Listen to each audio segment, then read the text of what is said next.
তারা বিভ্রান্ত। হ্যাঁ, নাউজুবিল্লাহ। স্বপ্নে পাওয়া ধর্ম, অনেকে টিটকারি মারে, স্বপ্নে পাওয়া ধর্ম। এইসব ব্যাঙ্গের ছাতার মতো আদর্শের দিকে মুখ ফিরাবেন না। মাকবুল জামা, যেগুলো মাকবুল জামা, ক্লাসিক্যাল ইসলামের মধ্যে থাকেন, আপনি বিভ্রান্ত হবেন না। তারা আপনাকে কখনো খারাপ কাজে আদেশ করেছে?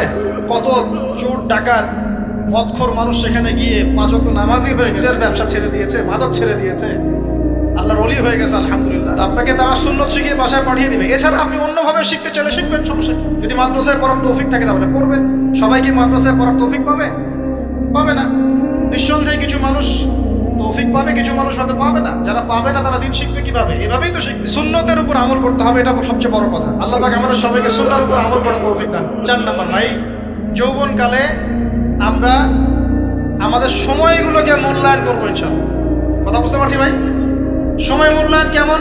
আপনার দিন রাতের একটা রুটিন থাকবে, এলোমেলো লাইফ লিড করবেন না।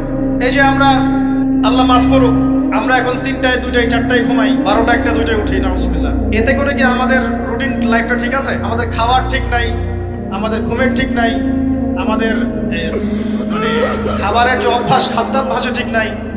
আমরা একটু খেলাধুলা আগে করতাম, সেটাও এখন করি না। সারাদিন ফোন নিয়ে বসে থাকি, আর এই যে ইউটিউব ফেসবুকে বসে থাকি। গোল হয়ে বসে লুডো খেলে। গোল হয়ে কি করে?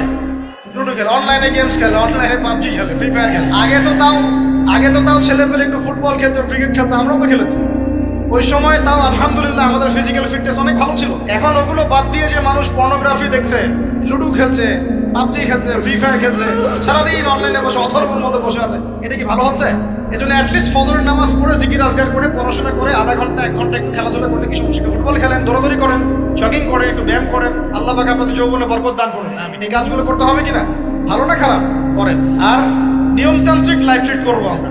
নিয়মতান্ত্রিক, আমার জীবনে একটা রুটিন থাকবে, এই রুটিনের বাইরে যাবো না। পড়াশোনার রুটিন থাকবে, খেলার বা এক্সারসাইজ রুটিন থাকবে, খাওয়া দাওয়ার রুটিন থাকবে, দাওয়ার রুটিন থাকবে, আমি আলেম ওলামাদের কাছে যাবো, এই রুটিন থাকবে। একটা রুটিন লাইফ লিড করবেন, এলোমেলো জীবন যাপন করবেন না। আল্লাহ পাক